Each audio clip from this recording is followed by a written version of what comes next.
皆さんアロハ皆さんのふとした瞬間の励ましになりたいラウレアタイムズです。今日はですね、出張ラウレアタイムズということで、普段と違う場所からお送りしておりますけれども、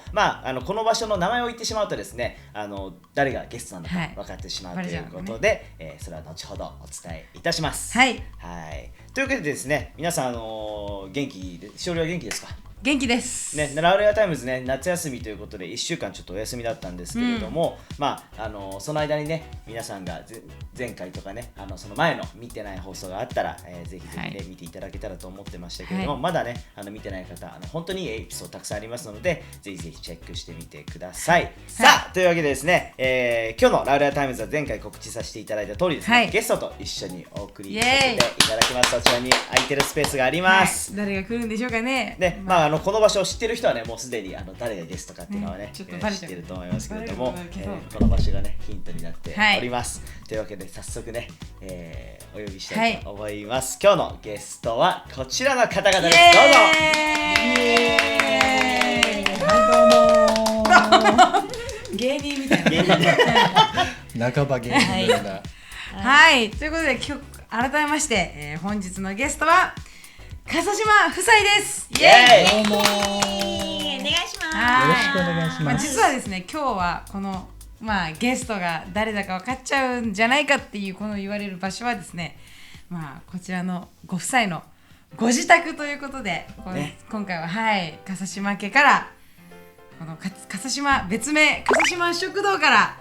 ラウレアタイムズお送りしております。イエイ、ありがとうございます。いらっしゃいませ。ではちょっとお名前の紹介からお願いします。笠島ひろしです。よろしくお願いします。はい、笠島かおりです。お願いします。もう今日はありがとうございます。本当に。いえ、こちらこそありがとうございます。ニューホープ横浜に来てくださっているご夫婦でして、皆さん目からはね、笠氏、そしてかおりというふうに。私はカオピーって呼んでるんですけれどもね。僕はね、カオリ。そうですね。いろんな名前があるんですよね。でも、かさしくんはかさしだけだよね。逆にひろしって名前を知ってる人の方が少ないっていうぐらい。ひろしっていう名前だったんですねっていう確認のメールが来たことがある。ってぐらい、でしかも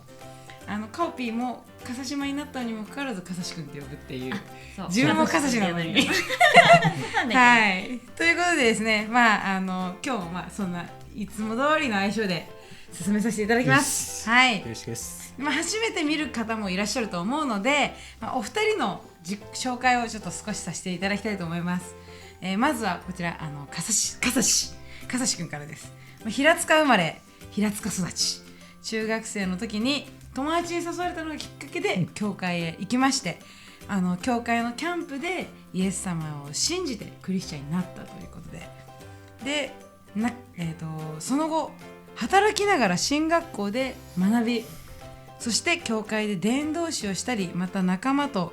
レインというクリスチャンバンドを結成して音楽伝道の活動をしたりという経験を持つ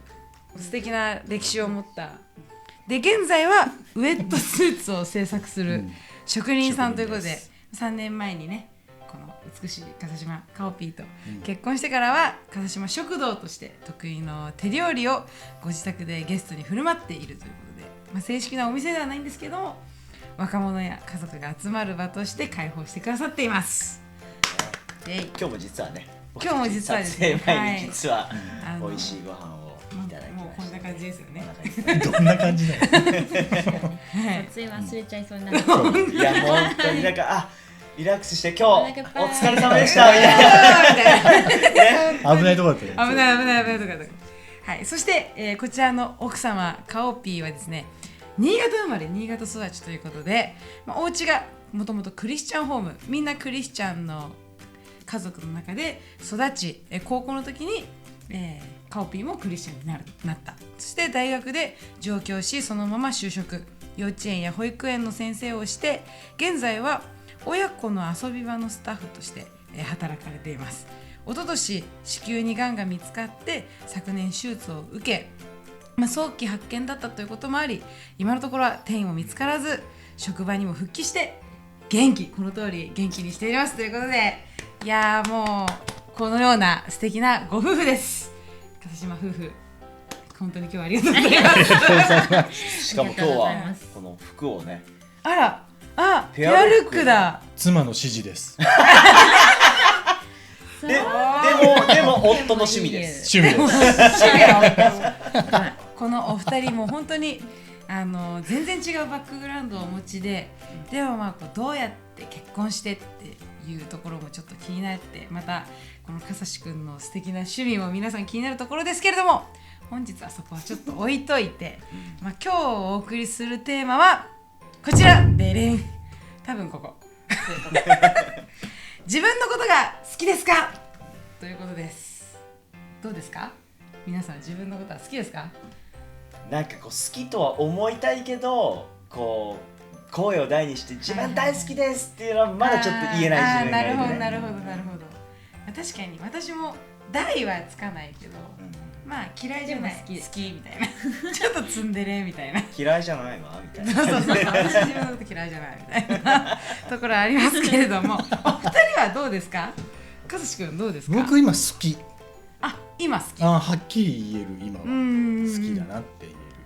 以前は大嫌いというか、もう存在すら許せないぐらい嫌い。そこまで、それは今は好きになったそのきっかけっていうのは、きっかけ、一番大きいきっかけはやっぱり教会に行って聖書を読んで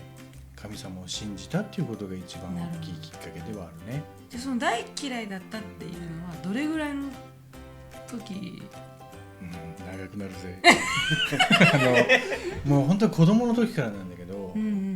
僕は3人兄弟で4つ上に兄がいて4つ下に妹がいて、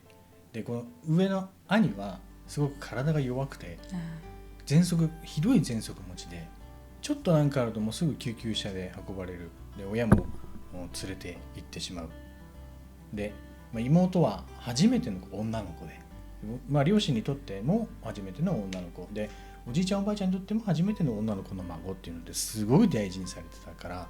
僕は自分が4歳の時にもう僕の時代終わったっていう記憶があるぐらい、もう僕は完全に放置されてる存在で、ある時は駅ビルでのおもちゃ屋さんでおもちゃを選んでる時にお兄ちゃんの発作が起きてしまって、お父さんがダーって来てもラグビー選手みたいにお兄ちゃん抱えてバーって走ってって、で妹がここにいたはずなのにすぐにお母さんの手をつないで、お母さんを振り向きながらあなたそこにいなさいって僕に言ってる妹と手をつないで、僕はそこに根が真面目なのでこう見えて、こう見えてね、そこにいなさいと言われたらそこにいるしかできなくなってしまって、お店が閉まる時間までそこにいたっていう経験があるので、もう自分には何の価値もないと思ってた。で小学校の時にちょっともう今では考えられないぐらいひどい先生がいて、もうお兄ちゃんの担任もしてた先生で、いっつもお兄ちゃんと比べられて、お前のお兄ちゃんはこんなこと簡単にできたのになんでお前はできないんだ、お前はバカだ、お前はゴミだ、ゴミはゴミのコンテナに入ってろって言われて、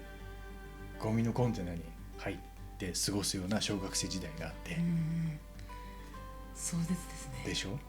結構笑って言ってるけどこの話をすると泣く人がいるぐらいで、先生もそんなだからクラス中もそういう雰囲気になってきて、もう僕は本を読むのが好きで椅子に座って本を読んでるだけなのにクラスメートに突き飛ばされる、ドンでそのまま連れてかれて掃除用具が入ってるロッカーに閉じ込められる。でもいじめっていじめられる側にも原因があるよねみたいなことを言うけど、絶対そんなことはないってはっきり言っとくけど、僕の場合は僕に原因があってそうなってもドーンって倒されても閉じ込められてもやめてよっていうの待ってるんだろお前らどうせってなってるから、ドーンって倒れた体勢のまま、掃除用具のロッカーのこの細い隙間から漏れてる光で本を読んでて、ガチャって開けて、終わったみたいな、裏を言うみたいなねってやってたから、どんどんいじめエスカレートしてでもでもそんな強がってただけだから、もう本当はもうすごい傷ついていて、で、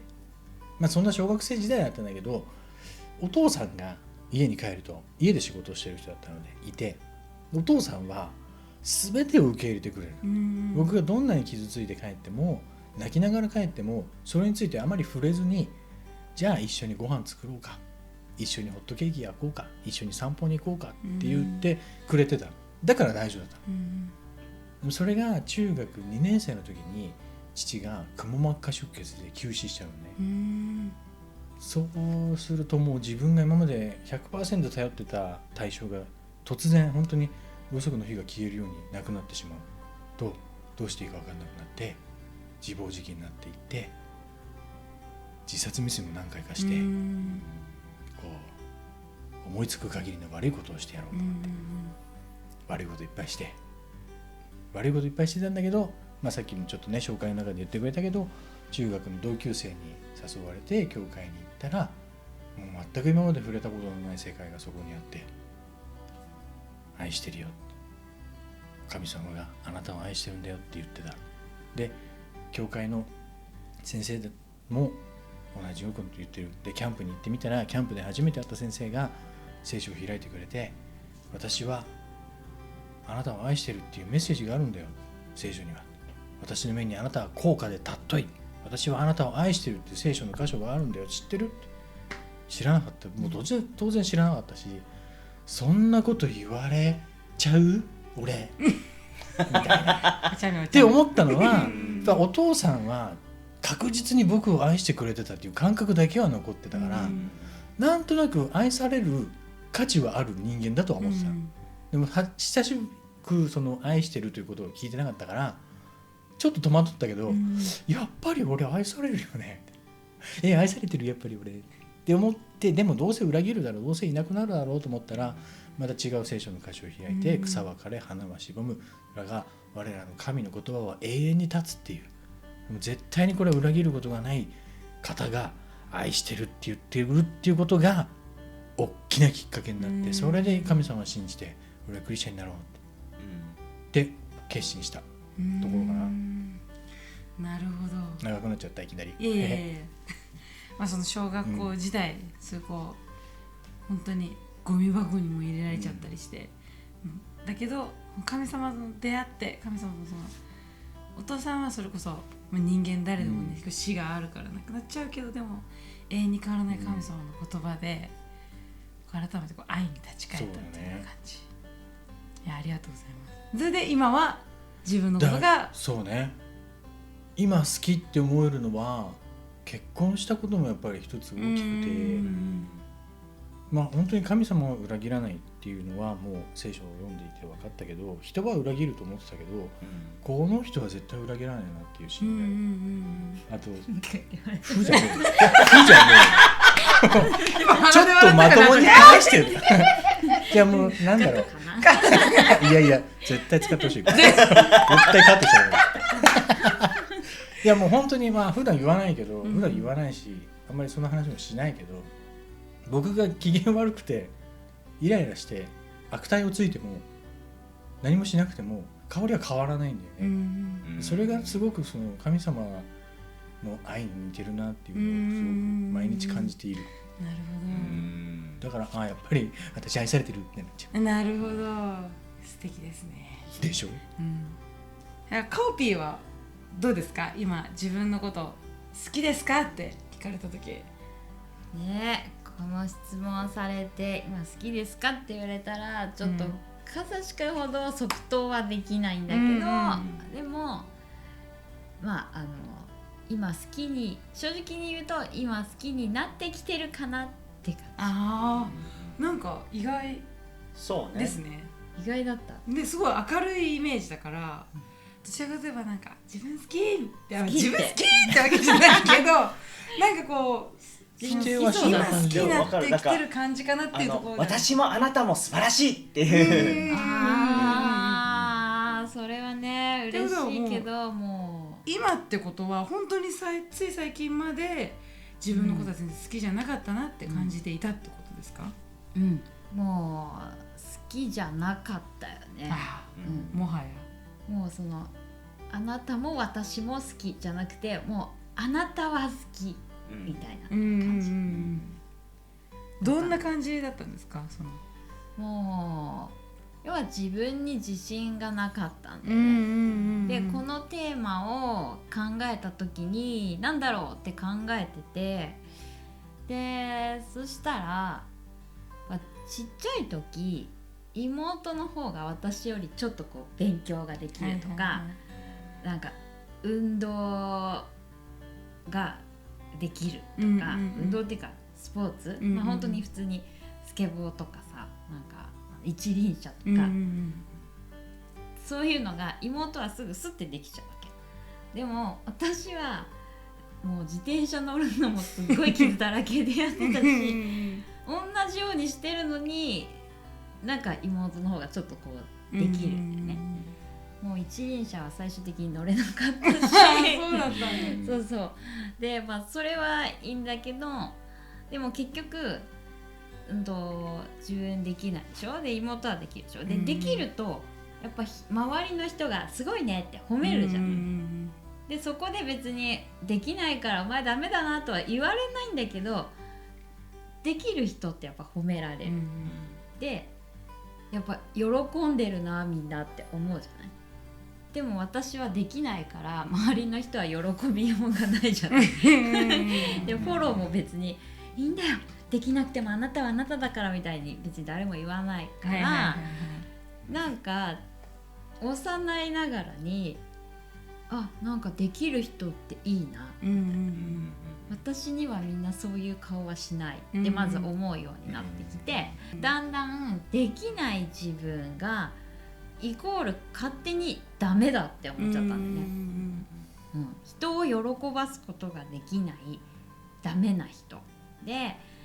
誰にも言われてないのにダメイコールこうダメとかそういろいろができない自分が嫌になっちゃったんだよね。自分の目ではさこう周りにできる人がいっぱいいて、自分の目ではできる人いっぱい見てるわけですごいってこう褒めたりする。でも自分を見ると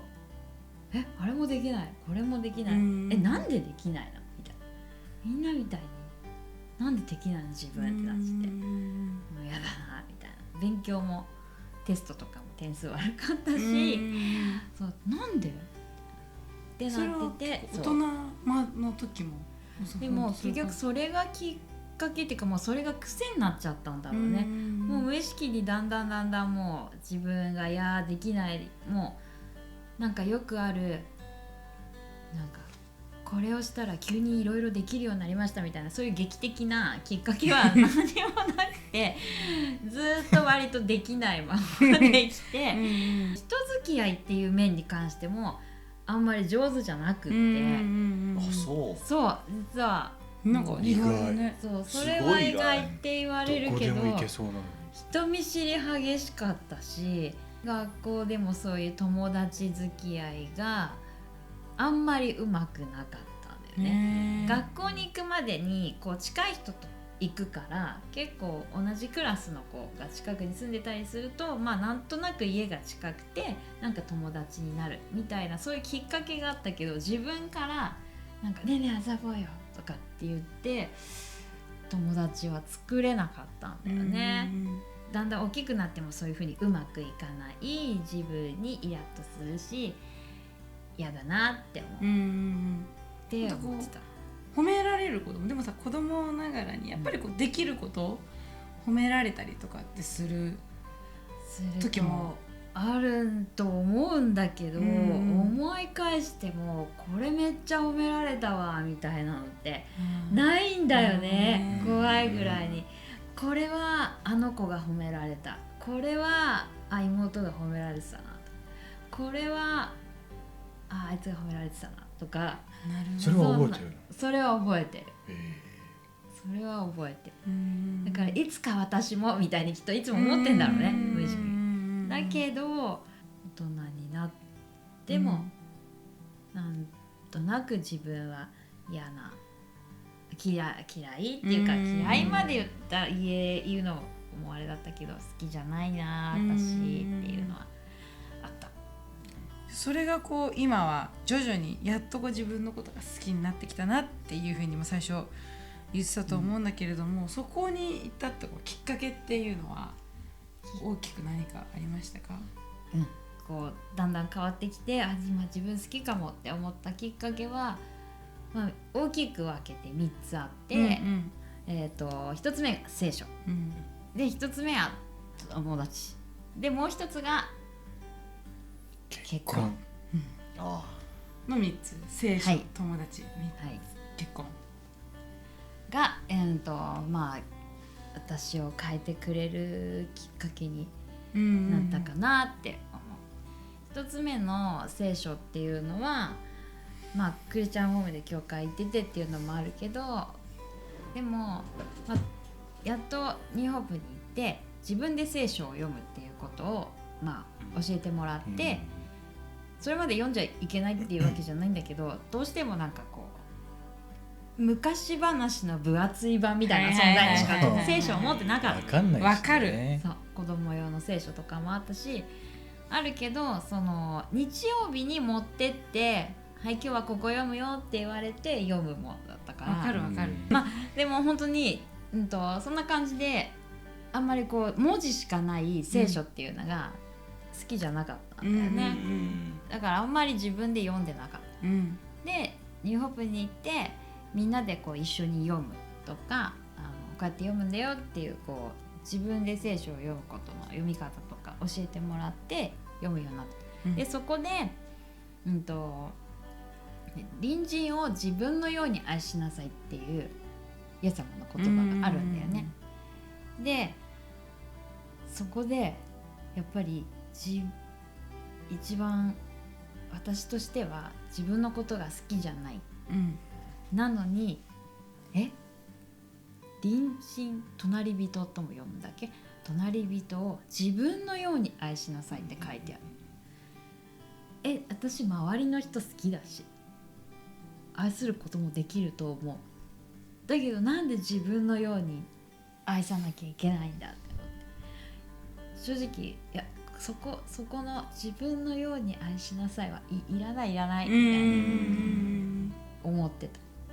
自分のように愛さなくても神様のことを愛して周りのことを愛したり奉仕したりすれば十分じゃないかって思った。でも自分のこと嫌い、自分のこと嫌ですって思ってると、それイコールその私を愛してくれている、神様だったり友達のことも否定しちゃうことになるんだなってちょっと思ったんだ。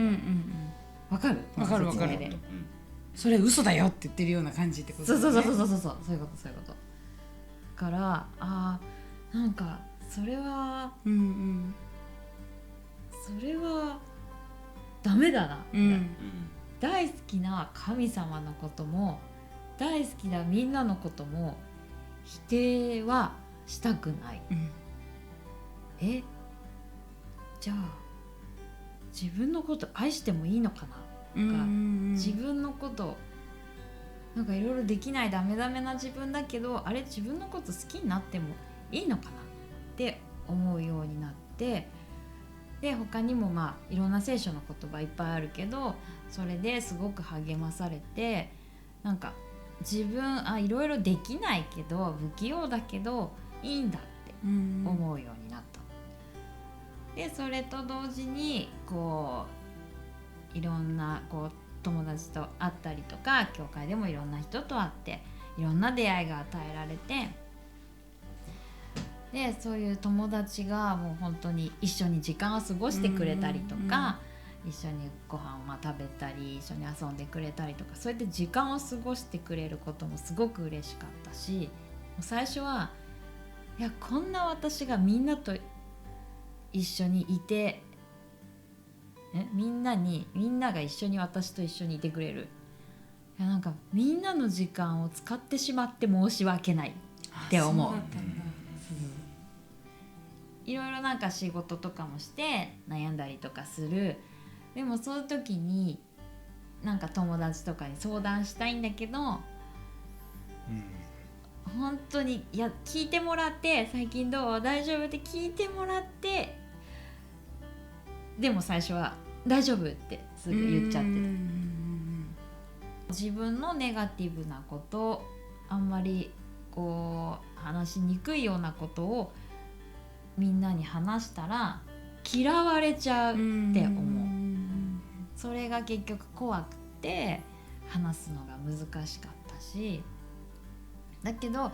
いいんだよ、話していいんだよ、祈っていいんだよって神様からも周りの友達からも言ってもらって、そうやって受け入れてもらって、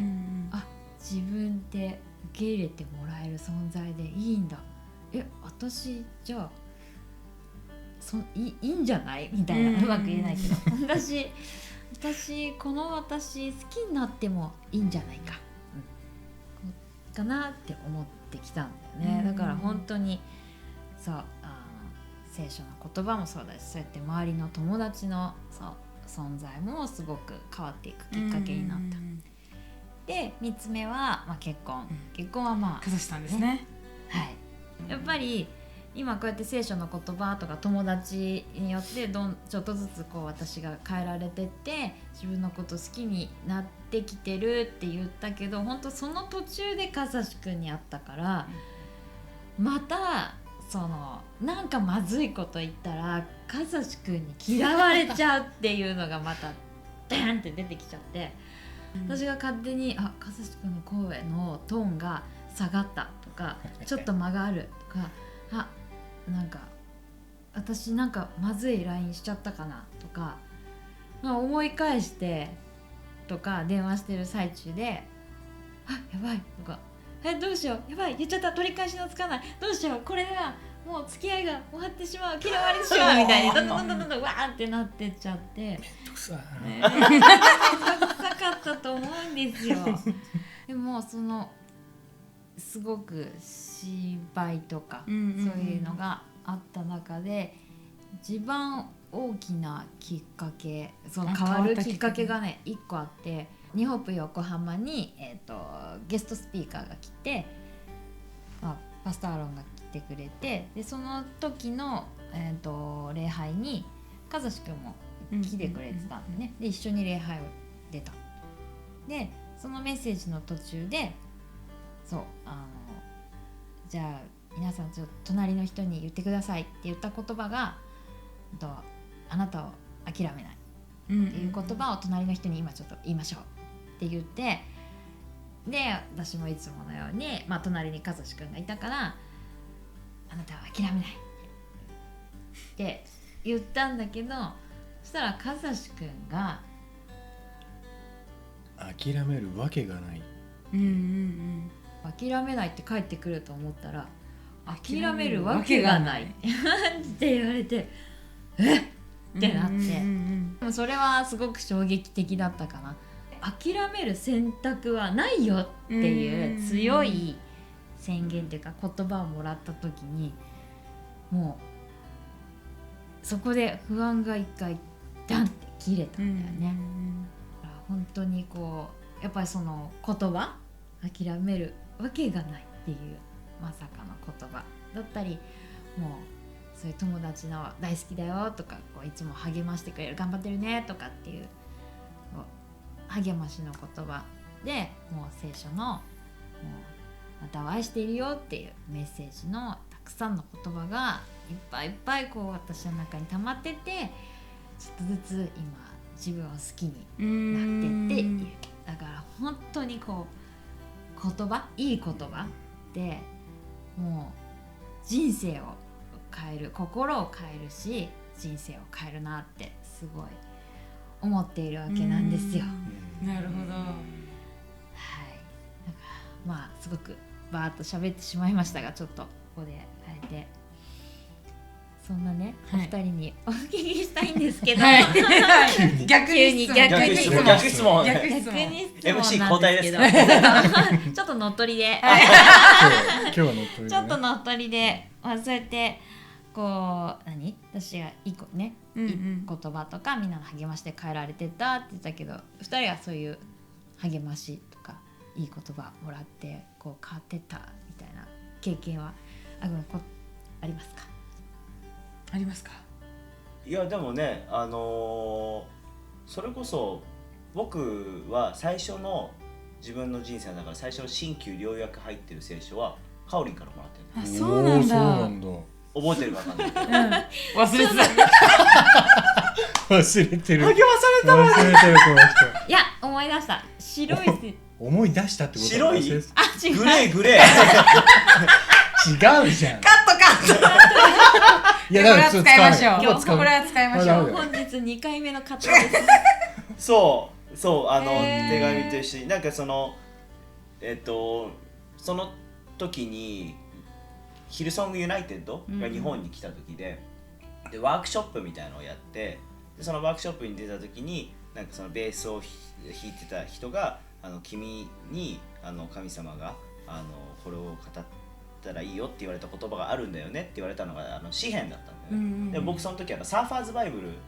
で新約しか入ってない聖書しか持ってなくて、でそれしかないなって思ったら後日何日か後に手紙と一緒に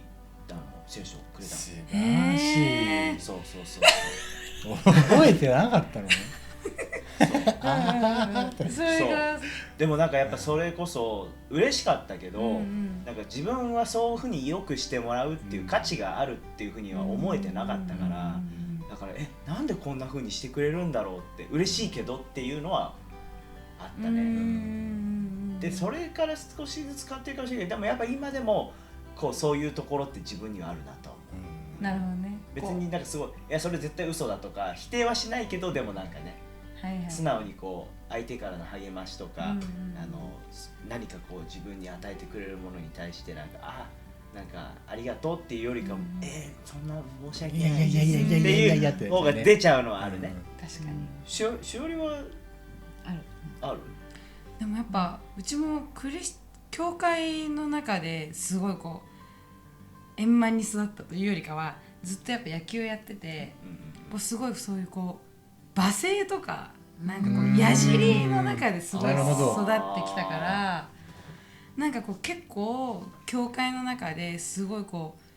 なんかいやしおり素敵だよとか、なんか本当こういうとこいいよねとかって言われる時になんか戸惑っちゃったし最初は。で逆に自分自身が誰かになんかすごい大好きなんだって伝えたい時もいじっちゃったりとか、なんかやっぱそういう中で育ってきたっていうバックグラウンドが多分あるからかなって思うんだけど、なるほど。なんかすごい恥ずかしくて、やっぱりでもすごいそれこそ教会の中でたくさんそういう言葉をもらって今やっと慣れてきたけど、やっぱり教会来る前はすごいなんか可愛いとか言い合わない、ぶっさい子だなとか、女子の世界でもそうなんですよ。ヤンキーより怖い。じゃあやっぱりもうこっち来ていい言葉とかフレップ最初はびっくりではあったけど、その部分が素敵だなと思うけど、やっぱりでもまだ慣れない部分、和也と同じで、いやいやいやいやとか言っちゃう。だからこそね、受け取らなきゃいけない。受け取らなきゃいけない。でもすっごいいやいやっていうね、日本人のちょっと謙遜って言えば、でもやっぱりいい言葉とか励ますって大事なので、はい、ということで、ここから突然持ち込み企画、MC 香り MC 香りで励まし大会励ます下手くそやだ励ましたい。やだはい。可愛いからいいよ。いいですね。今のごちそうさまです。ごちそうさま可愛いからいいよいただきました。いいね。はい、ということでこの励まし大会はですね、なかなか人にもいい言葉を使っていくってなかなかあんまりチャンスがないから、まずいじっちゃうしね。そうまずね悪い言葉でいじっていくじゃ好きの裏返しのじゃなくって、もう本当に素直にお互いのことをやっぱり励ましていく、いい言葉を使っていくってすごく大事だと思うから、本当いろんな人にやってほしいと思うので、まずこんな感じでやってみたらどうでしょうっていうのをここでやってみたいと思います。まずは、じゃあ皆さん紙とペンを持ってください。ありがとうございます。あ、こんなに立派な一人一冊。はいじゃあどういう順番でいこう。これは一人に対してそみんな書くっていう感じですね。一個ずつ。一個ずつ。まずは香りに書く。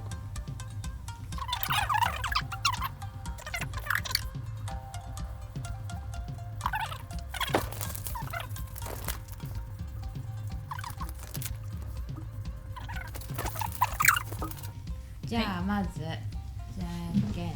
はい。じゃんけんぽい。じゃあまず勝った人から勝った人に褒めていく。受け取れるってことそう、勝った人が受け取る。はいお願いします。じゃあ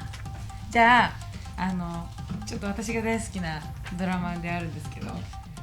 みんな言われたら受け止めたって言おう。それ知らないんだよ。知らないからやりたくない。でもやろうでも受け止めたってやろう。じゃお願いします。僕から一言ね。はいあ、一言。ま、こ僕文章でもいいこれはね、いつも思う。資料見てると思う。もうポジティブ。ずるいな。受け取っ上手だな。受け取った。あはい。ありがとうございます。一個で一個。矢印もいいね。あ、なんかまだ書いてる。もうオッケー一個。もういいからありがとう。これもね、いつも思う。たまにこれが鬱陶しい時もあるんだけど、勢いがいいね。受け取った。はい。ありがとうございます。励まし上手。ね。ね。っていう励ましを言ってる。私はじゃん。しおりは一緒にいると楽しい、もう太陽みたいな存在。受け取った。もう嬉しいね、自分で言っといて自分が照れてんじゃん。いいんだよ、受け取ってるから宣受け取ってます言すること大事。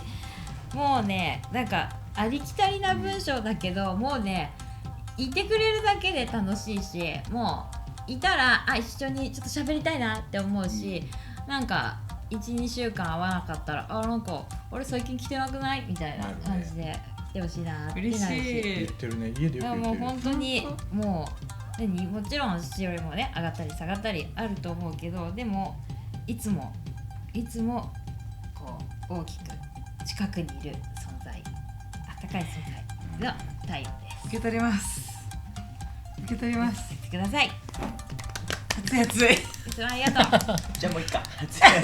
おい。まだだよ。はい。はい、私はですね、しおり、その一言、その喜び、人生変えてるぜ。あわかるそれ。変えてるよ。ありがとう。受け取ります。変えてますよ。ね。そういう人多いと思います。おいおい。嬉しい。ありがとう。嬉しい。ありがとう。じゃあ次、はい、はい私。じゃあこっち側からでしょうか。次はね。逆ね。はい。あ、私がいっぱいあると思うし。いや、なんかどうしようか迷ったんだけど、はい。これをちょっとあるミッションをある人から言われてるので、それをやろうと思って、まあかおりんとは言わないけどね、かおりさんもうなんて美しいのバイヨーコ。ちょっと待って。うちの母からうちの母からなんですけど、ありがとうございます。受け取ります。これ実は前回風島家に行くって言った時に、今日風島家行くからって言ったら、うちのお母さんがちょっとかおりさんにこの間見た時にね、ちょっとなんて美しいのって思ったからちゃんと言ってねって言われて、はいって忘れたのよ。で今日忘れて、で今日も風島家行くって言ったら、今日は言い忘れないでねって言われたので、素晴らしい絶好のチャンスそううちの母からありがとうございます。もうね、本当に母伝えましたよ、ちゃんとね。ありがとうございま本当す。そう思う。あ結婚してからそれが毎日上がってる。いやー本当に感謝です。もう可愛い、もうね、ずっと結婚するまではもう時間を気にしてガツガツ行く、こうガンガン行くタイプだったら、あんまりこうなんつうのかな、元気とか楽しいとかそういうのはよく言われてたけど、強いかっこいいって言われる。そうね、そうどっちかっていうとそんな感じだったね。可愛いとかね、もう美しいなんて美しい人いっぱいいるからみたいな感じで思ってたんでね。でも受け取ります。はい。よかった。ありがとう。受け取りますでいいんだけど。あれ？そう。まあ受け取ります。受け止めた。間違えた。受け止めた。じゃあ私はまみに連絡をくれていつも思われてるんだと感じさせるリマインダー。今いいんだ。これはですね、もう私小学校6年生ぐらいからニューホープ横浜に行き始めて、もうずっと野球やってたから全然日曜日そんな行ってなかったんだけど、本当にもうカオピーが、まずその時チルアの先生だったっていうのもあって、でも何の先生？いいやんごめん、教会学校、子供のキッズの先生で、だからそこの絡みもあったからだと思うんだけども、毎回会うと「しおり久しぶり」って声かけてくれて、3姉妹揃ったとか言って毎回3妹たちとの写真を撮って帰ってくんだけど、なんかすごい忘れてるだけなんだもう本当になんかそのニューホープ横浜に全然来てないけど覚えててくれてる人いるんだっていうのは、このコロナで全然会えなくてもお二人がまめに手紙が来たり LINE が来たりとかっていうので、本当なんか忘れられてないっていうのをすごいね感じさせてくれる、めっちゃ励まされてます。ありがとう。よく言ってるの、ご飯食べて夜ご飯食べてゆっくりしてる時間に何にも考えないでドラマとか見てるんだけど、誰々元気かなっていうの急に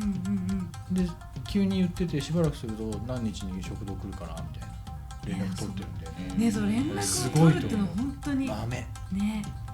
豆ですよ。豆に感謝なんだよ。もうそれは私にとっても感謝なんで、まあはい受け止めたはい受け止めた。まだ言えない受け止めた。さあはいこの前買ったばかりのピアスが似合ってるね。素敵その絵か通りなのか期待を裏切ったのか分かこのりません前が、どこで買ったピアスでしたっけ？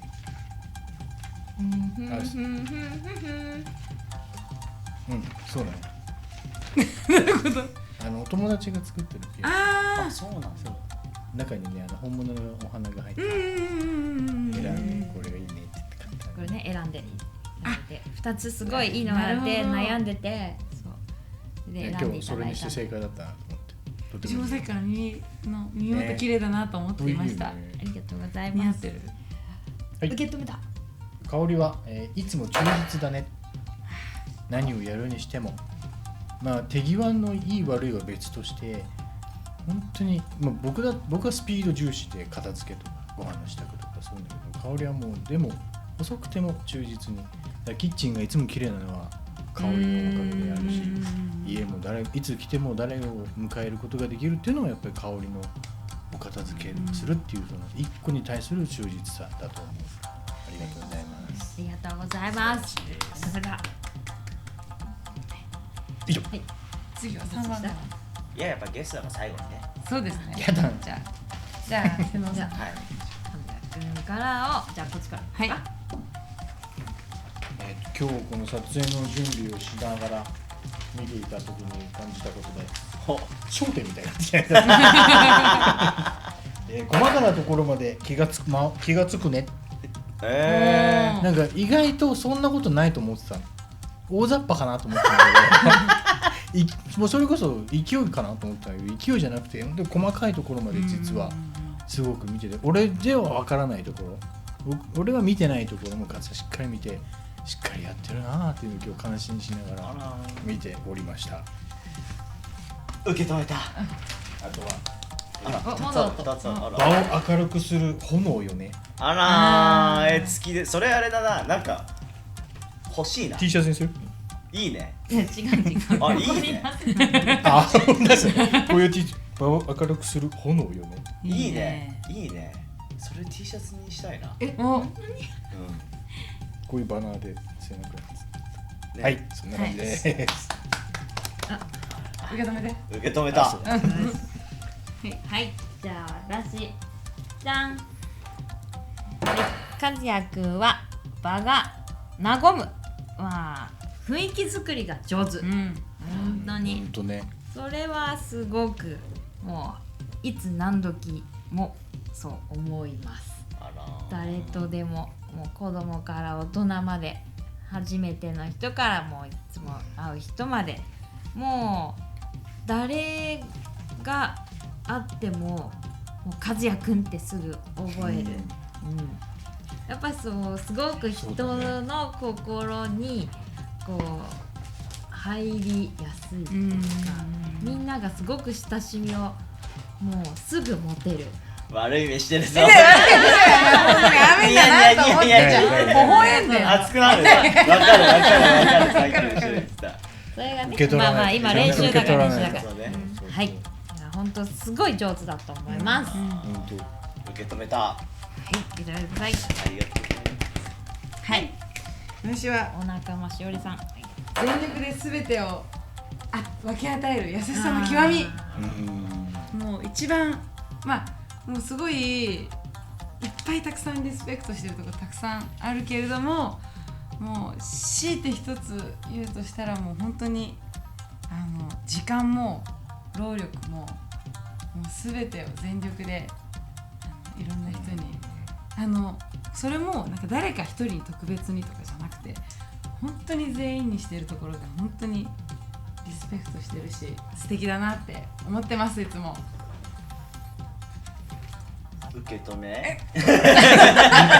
で受け止めた。ありがとうございます。いつもありがとうございます。いやいつもこちらこそです。誰でもできることじゃないよ本当に本当にすごい。恐縮ですね。受け止めて受け止めてありがとう。そうみんなありありがとうがとう受け止めて。はいじゃなんかね、いろいろかっこいいとか渋いとかいろいろすげえ伝説持ってますとかいろいろあるけどでもあれですかね、カズさんいつでも一緒に笑ってくれて励ましてくれて兄のようでいてくれるカズさんが大好きです。告白になってんじゃない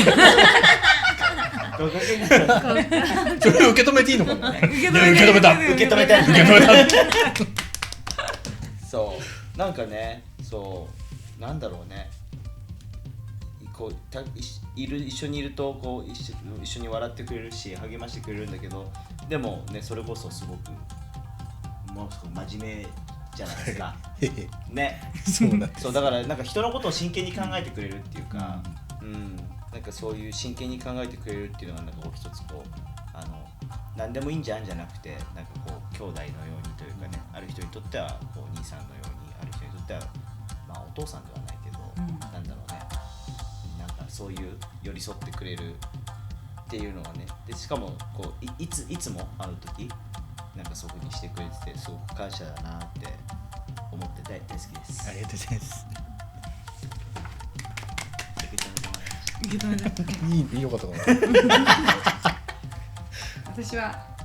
笑いと美味しいと気遣いで温かく迎えてくれる最高のホスト。ホストのホストじゃないよホスピタリティをするホストということで、受け止めたいやもう本当にね、ここ来て和むし、なんかね笑顔もいいんですよ。よく目つき怖い時もあるけど天気悪くなる。でもこうからのニカーっていう笑顔も和むし美味しいし、あと細かいところ覚えててちょっとこうサプライズ的な感じでこう喜ばしてくれるのがなんかすごいなんかまた来たいって本当に思える場所を本当のお店みたいになっちゃう。そう本当に店開けるレベルでありがとうございます。いつも来たいって思いますので、ありがとうございます。ありがとうございます。こちらこそ受け止めた。わかんないのにやってるはいもう私はちょっと一言でまとめちゃったけど、かさしくんは表現力が豊か。受け止めます。受け止めます。これでもすごいことだよね。もうあれピンとこないんだけどね、なんか受け止めますって言ってから一番なんかピンときてないでもなんつうのかな、例えば、見た目で言えばこういう机を作るとかお料理を作るっていう、こうやっぱり表現だと思うんでね、自分のアーティストみたいな感じ、そんな感じかな。そっか、かずしくんはアーティストですって言えばよかった。受け止めます。ピンときた受け止めた。ピンときた言葉が下手なんですみませんはいっていうそその料理もそうだし、まあ毎日の生活のちょっとしたところでも、まあ、言葉でもそうだし、こうやって作るとかそういう時間を過ごすのもそうだし、いろんなこう笑わしてくれたりとか、まあ、一緒に祈ってくれる、悲しんでくれる、話してくれる、全部も含めてもういろんなこう表現があって、毎日楽しいですっていう感じでこちらでございました。ありがとうございます。はい、ということでいかがでしたでしょうか。嬉しい嬉なんかしいすごい嬉しい、照れちゃうけどいいことだ。照れるけどこれはいいことだ。すごいことね。もうぜひこれを見てる皆さんもね、こう友達と集まった時とか、まあ、なんか急にね、なんかご飯食べてる時に励ましやろうよみたいな、なんだとちょっとびっくりしちゃうかもしれないけど、まあ誕生日だとか、なんかそういうきっかけの時にまあ、励まし大会をぜひやっていただきたいのと、いやそんななんか友達とやるのはちょっと難しいなっていう人は、もう鏡、これも友達から聞いたんですけど、やっぱり自分で自分を褒めたり好きだよっていうこともすごく大事だから、なんか頭おかしいんじゃないって思わずに、もうね、鏡を見ながらたくさん自分のことを励ましたり、頑張ってるねとか褒めたりしていただけるといいんじゃないかなと思って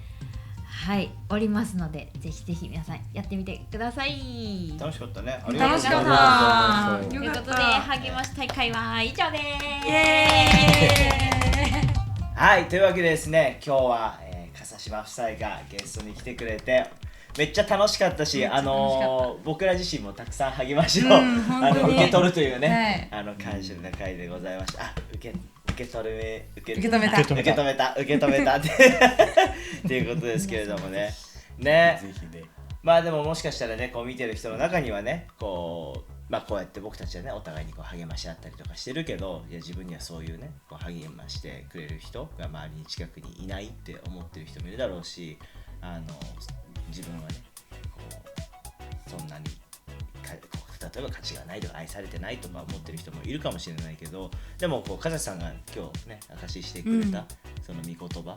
があるけど、その御言葉は笠さんだけに語られたものじゃなくて、こう僕らにもそうだし、そしてあなたにも語られている言葉、草は枯れ花はしぼむ、だが私たちの神の言葉は永遠に立つ、私の目にはあなたは高価で尊い、私はあなたを愛している。これは確かに僕たちに、そしてあなたに語られている言葉。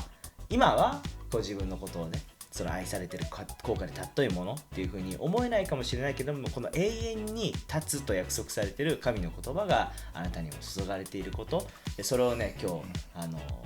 まだ受け止めたって言えなくても、まずその存在があることをね知るところからね、始まってくれたら嬉しいなって思うし、そしてこの言葉をあなたが受け止めたって言えることをすごく僕たちも願っております、ね。なので今日の放送も皆さんにとってこうふとした瞬間にねこう励ましになったらなと願っておりますけれども、今日はここで放送がこの辺で終わりですけれども、次回のラウレアタイムズは9月の8日第2水曜日の夜7時にまた YouTube にアップされますので、皆さんぜひ楽しみに待っていてください。あれだね、今回はねいろんな2人の証を聞いたけどね、また来てください。本当にぜひいつでもまた来てくださいって僕らが来てるんだけどね。それだそうね、ぜひまた僕たちが来させてもらって、そして美味しいご飯を食べさせていただき、ね、また一緒にね話しながら今度またね結婚の話なのかな、そうですね、ちょっとそこも詳しくもしね聞けたら、あらジャムちゃんが来ましたよ。我が家の姫でございます。もう可愛いですね。ジャムちゃんまだ匂いをちょっと嗅いでくれるぐらいまでしかしてくれないんだけどね、徐々にですね。ということで、次回のラウレアタイムズでまた皆さんお会いしましょうということでめっちゃ泣いてるGod bless you バイバーイ。唐突だな。19回目19回目の終わりじゃないですかこれでもよくやってるよしおり。本当ありがとう励まし受け止めた